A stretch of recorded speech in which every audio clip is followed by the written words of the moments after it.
ask someone that they just met last week to move into their apartment with them?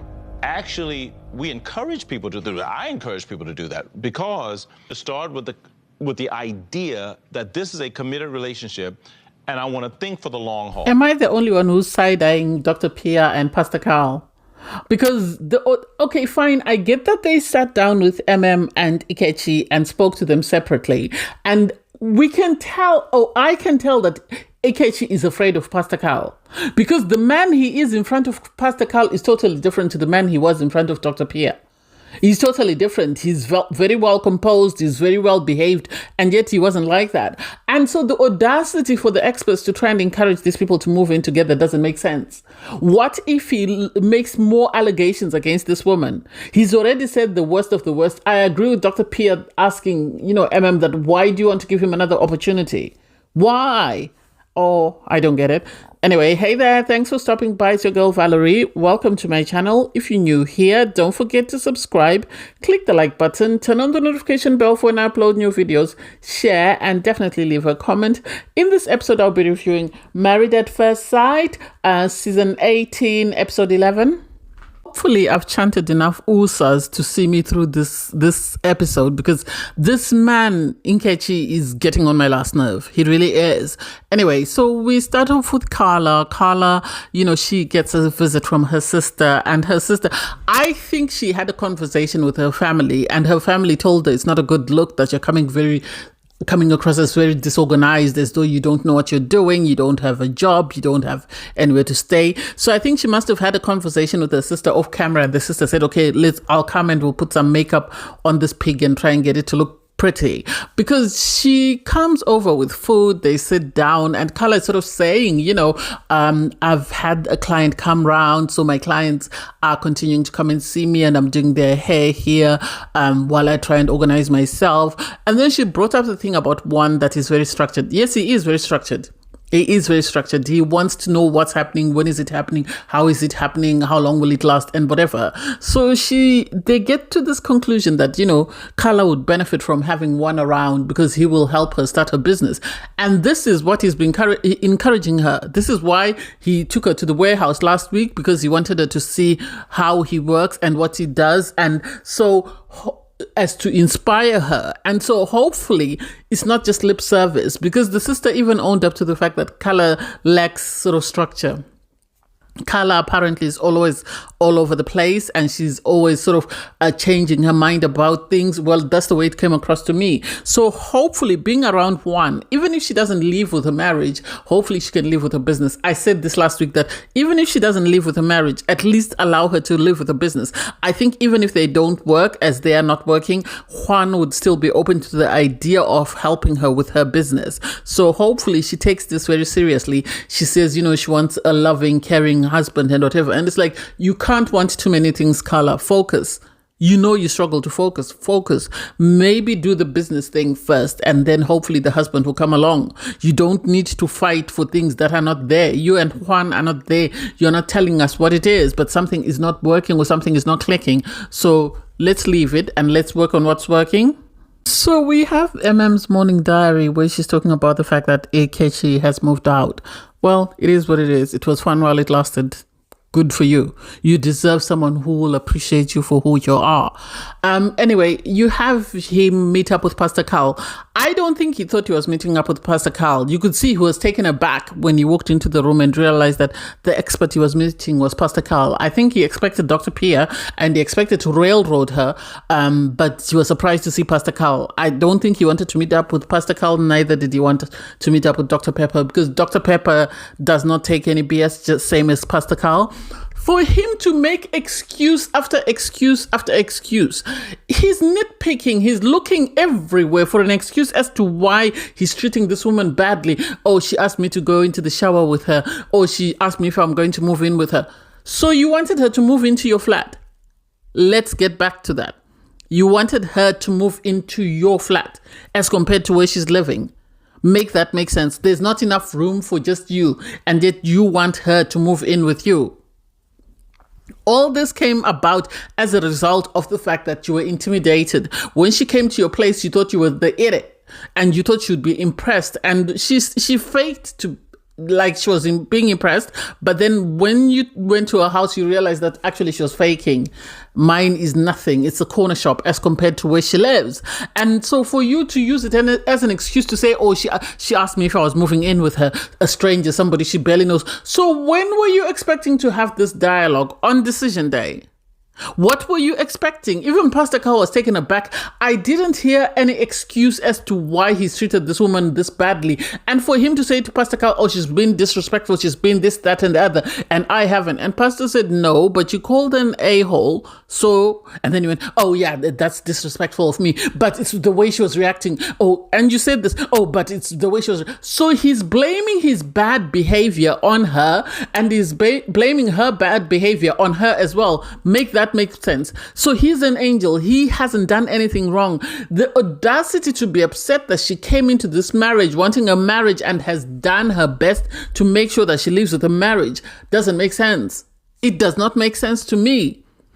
I also wanted a marriage. No, you didn't, buddy. You wanted to promote your book. That's all you wanted. You wanted to promote your book and to get clout. And sadly, the way you're coming across is not doing your book any justice. Neither is it doing any clout that you might get from the show. You've got the clout for being the worst husband on MAFS. That says a lot when you have people like Brendan and Chris and Michael, who was a professional liar. And you are at the top of that pyramid. Make that make sense. I don't get it. I understand Pastor Carl saying we need resolution. Pastor Carl didn't ask him to move back with this woman, but he said the two of you need to sit down and you need to tell her how she's coming across and she needs to tell you how you are coming across. This is a teachable moment for the two of you. We're not saying the two of you should move in together. We're not saying the two of you should continue this marriage, but the two of you need to have a teachable moment at this point so that you understand how other people are seeing you or how other people are receiving you. That I accept. You could tell Pastor Carl was not impressed. He was not impressed, and I'm sad that we didn't get to hear anything else Pastor Carl had to say to this idiot. And well, not idiot, this genius. And I'm also sad that we didn't get to hear what this genius had to say as well. We have a diary cam of, Madison complaining bitterly about the fact that Alan drove home after they'd been out. They'd gone out for a date and then he decided to go home. And so he left while he was intoxicated. We get to see footage of them sort of having a back and forth with her trying to convince Alan not to go home and Alan insistent that he wants to go home. And it makes me question, why did he want to go home? What happened prior to him saying he wanted to go home? Because all we heard was he said he wanted to go home and then he went home. But we didn't hear the cause of this conversation because something must have happened for him to want to go home. Something must have happened. And I want to know what exactly happened between the two of them. Did she flirt with someone? Did he flirt with someone? What happened that made him want to go home? As an HCP, yes, I discourage people driving while intoxicated because he was saying it's only 15 minutes. All it takes is just to turn on the key and someone could be involved in an accident. So the idea that he thinks it's only 15 minutes, it's safe for him to drive, it's not. Because not only is he endangering himself, he's endangering other road users as well. So this is something that he needs to, really think about and reflect on and sort of come to Jesus moment with. At least he should have taken an Uber if he was that keen to go home. I can't wait to see their conversation when he comes back. Madison has her little diary cam and then we get to see her have a conversation with her husband, Alan. And for me, I don't even know where to start. I really don't know where to start. I don't understand the argument, if I'm going to be honest. I really don't understand the argument because at the end of the day, Alan knows he was wrong. He knows he was wrong. He shouldn't have been behind the steering wheel after taking any alcohol. It doesn't matter whether he took a sip or whatever. He was intoxicated. He should not have been driving. His argument is that, I can go into cruise control. Yes, you can, but you can also get an Uber. Had you got an Uber, there would have not been all this argument or this back and forth that the two of you are having. And for you to try and justify why you wanted to drive while you were intoxicated and say it was just 15 minutes, it does not matter. It's 15 minutes or 20 minutes. Some people have died from a hit and run from just crossing the road. So the idea that you think that, oh, it's not a big deal, it doesn't make any sense to me. Yes, he said, we'll agree to disagree. No, you should have apologized because you had her inner feelings and you gave her ammunition because she's been looking for a reason to break up with you. And this is it. This is it. Because she's saying we're in a marriage, you should be considerate of me, even though she has never been considerate of you. And yet you are continuing to stand your ground and say, oh, well, if somebody tells me don't do something, then I'm going to do it. Simple. You could have left your keys and you could have taken an Uber. That's it. If you really were that desperate to get to your place, you could have left your keys and taken an Uber. You can afford an Uber. I know that for a fact. So the idea that you're still arguing and you're still having this back and forth with this woman does not make any sense to me. You have meet up with Dr. Pia. And for me, I am with Dr. Pia. Why does she still want to continue to fight for this marriage? Why does she want to sit down and talk to this man? Why does she want to continue to call him my husband, when he said some of the most derogatory things, some of the most defamatory things? Why would she give him an opportunity? I think, okay, this is my point of view. I'm no psychologist, but I think is in love with the idea of marriage. Yes, maybe Ikechi maybe Ike is correct to say all she wanted was a marriage. It didn't matter who she was going to get married to. Yes, Pastor Carl was right to say, yes, you need to come in with that mentality if you're going to be married at first sight. I think she's in love with the idea of marriage and is sort of overlooking a lot of things just because she wants to get married. Maybe she's been hounded by family that you need to get married, you need to get married, you need to get married. So she's stuck in this hamster wheel of, I am married, I have to stay married, I have to stay married. This man has done his worst. Why would you want to get married to him? Why would you want to stay married, to him? Because at the end of the day, if he can say all these nasty things to you on camera, we can only imagine what he's saying with the cameras away, and we can only imagine how he's going to behave when the show ends. So the idea that you want to subject yourself to that just because you want to get married doesn't make sense. She asked, for the experts to be with them when they sit down and have a conversation.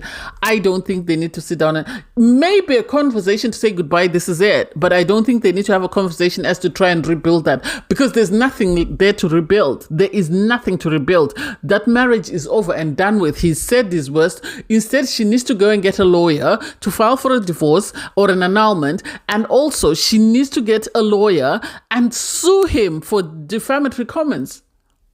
Yeah, because he said some of the most malicious things. Do I agree with Dr. Pia saying she's spicy? Not really. I think what she should have said to her is be careful of how you say certain things, because at times it's not the words that come out of your mouth, but it's how you say the things that's the matter. And I think this is what she was trying to say to her, that you need to be mindful of how you say certain things, because they can come across in a way that might trigger somebody else because you don't know what type of date they've had. That I can accept. Oh, my faves met with Dr. Pepper. I love Dr. Pepper. I think all the experts at the moment are my favorite. I know some people have different favorites. They love Dr. Viviana. She wasn't one of mine. She wasn't really. Dr. Jessica, I didn't know how I felt about her, but at least I love the three that are there.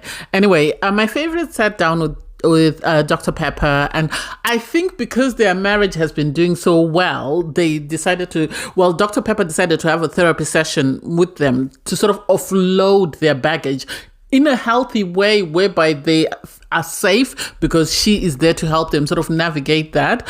You had Thomas talk about the fact that, his dad was a very big part of his life, and he really helped him navigate his life in the sense that whatever he was struggling with, his dad was always there to help him. And when his dad passed away, he struggled. As someone who's lost both parents, I understand the struggle. It's not easy. It takes a lot to sort of pick yourself up after losing a parent. And so to have Dr. Pepper sort of speak to them and then have them sort of console one another, it was the most endearing thing ever, because when Thomas was crying, you had Camille sort of lean over and sort of console him. And then when Camille was talking about, her parents' divorce, you had, Thomas lean over and sort of console her. And the cameraman were focusing on that to make sure that we did not miss that. And it was the cutest thing ever. So the fact that Dr. Pepper was able to acknowledge it and say, I love this about the two of you. The fact that you're able to sort of be empathetic with one another and be comforting and being a safe space to sort of feel like you can open up is something that we really love.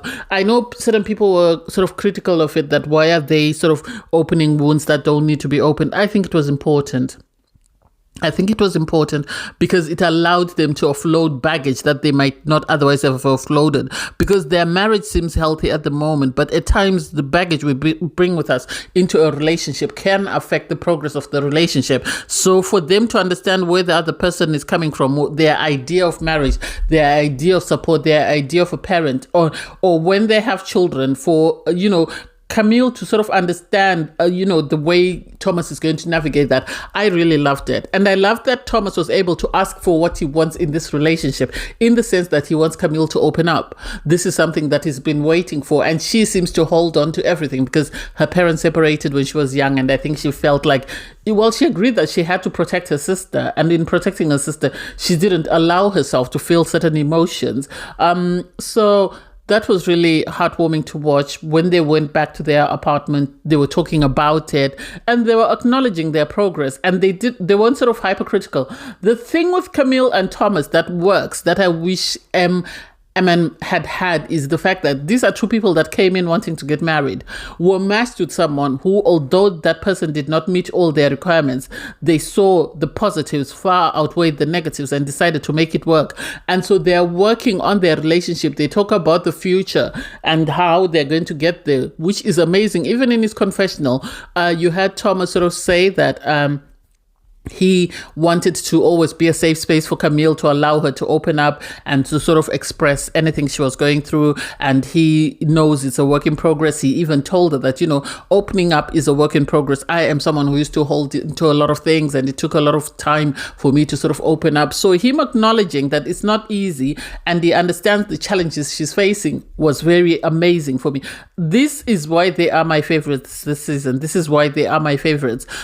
You had Carla and Juan go on a date, and it was sort of like a sushi date, and it was cute. It was really cute. I love the fact that there was no hypercritical behavior of, oh, is that what you're wearing or whatever. I wonder how Michelle would feel had she seen what Juan was wearing. On her part, Carla was the student. She was the student. I think she had conversations with her sister, and her sister must have told her, even if your marriage is not working, this guy is a businessman. He's offering to help you set up your business. Listen to him, get ideas, start your business, do better, be better. That way, if you don't leave with a marriage, as I said, you can leave with a business. And so for her to be taking notes and say that I've brought in a book and stuff, he was right though in the ideas he was giving her. I hope he does online classes as well, because he seemed to have very good advice that I actually was taken aback, like, oh wow, I wish I could do that. I wish I could do that. But I'm not an artsy person, so I can't, start an online business and whatever. I've tried, but I really struggle with that. So I love that he's giving her the advice she needs, and I hope she continues to tap into that. Even if they don't say yes on decision day, she needs to keep him as a close friend. That way he can help her. Yes, he was right to say she needs to look at the bigger picture, because she was very narrow-minded in what she wanted to do. I think she's so focused in this color wants, she's hindering her own progress. So it was cute to see their date and see them use it as a teachable moment. I really loved that. So you have David. David is really trying for this marriage. He really is. Because he goes so that, his wife Michelle and her friend, her hairstylist, can try and sort of change his wardrobe. And it's like the clothes that they picked up might as well have been from Adult Gap. Not Baby Gap, but Adult Gap. Because nothing made any sense. The flannel shirts, I don't know what they felt they represented, because this man is not a farmer, he's not a rancher, he's not a countryman. So the idea that they would give him the flannel shirts didn't make sense. Even the little denim jacket that she gave him didn't make sense. The dinner jacket that they got him to try didn't make sense. And so it's the idea that she's just trying to change him, trying to appear as though she's doing something nice when she's not. Somebody must have told her that you need to shift your way of thinking, you need to shift what you're doing, because you're not getting a great edit. Because otherwise, I don't get why suddenly she felt the need to sort of bring him to the shop where the clothes barely fit him, and got him to try clothes that they knew wouldn't look great on him. Of all the places they could have taken him, I don't know whether this is the best that Chicago has to offer. I don't know. I didn't understand that date.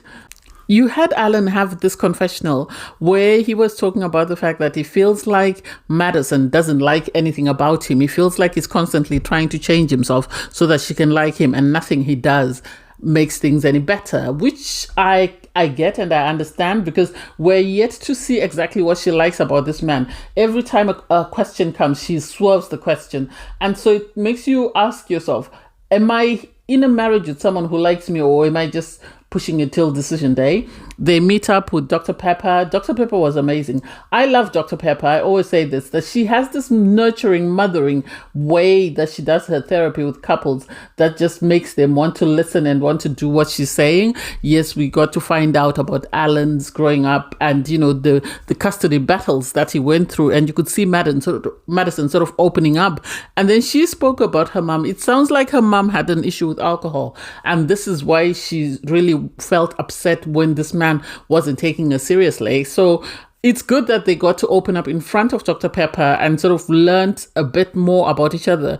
The problem with Madison and Alan is looking at the bigger picture, the long-term goal, and Madison is just looking at the here and now, the today. And so I don't know whether the two of them can ever work as a team, because it seems Madison checked out on, day after the wedding, and she hasn't sort of clocked back in. I know they said she's used to good-looking guys. Well, if the good-looking guys were good for her, then they would have given her what she wants. She has a man with security. He's got an amazing job. He's got his own place to stay. What else does she need? And is willing to make the changes needed in order for the relationship to work. She needs to ask herself, am I ready to be married, or do I just want to enjoy myself? I guess the experts have decided they're running two separate experiments. One for Thomas and Camille, and the rest of them are in a totally different experiment, because Thomas and Camille get to write letters to their younger self, because they have progressed way further than everybody else. So it makes sense that they would want them to sort of write letters to their younger selves. It was really cute to hear Thomas talk to his younger self. Camille was straight and to the point. And I think this is what Thomas is trying to say to her, that you don't have to be hard all the time. You don't have to be stern. You can sort of soften up. You can loosen up, because I'm here. I'm going to catch you. You're never going to fall.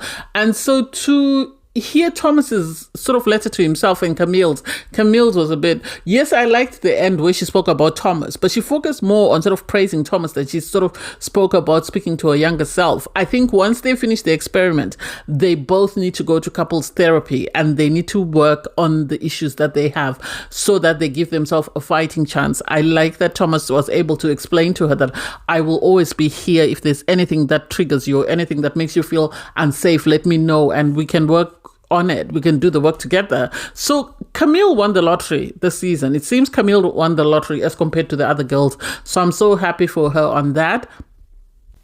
You have Carla and Juan. They go to a Pilates class, and it's nice that Juan is open to learning, is open to knowing. I know it seems like, well, they've said there's no romantic attraction there. They're more like brother and sister. But even though they're brother and sister, they're still being polite to one another, regardless of some of the comments that Juan makes. Yes, he took the class. He didn't complain. He didn't say anything. He was very receptive to everything that was going on. And I think Carla, somebody must have sat her down and said to her, you have got a mine of information in front of you, and you're not utilizing it. Try and utilize it as much as you can.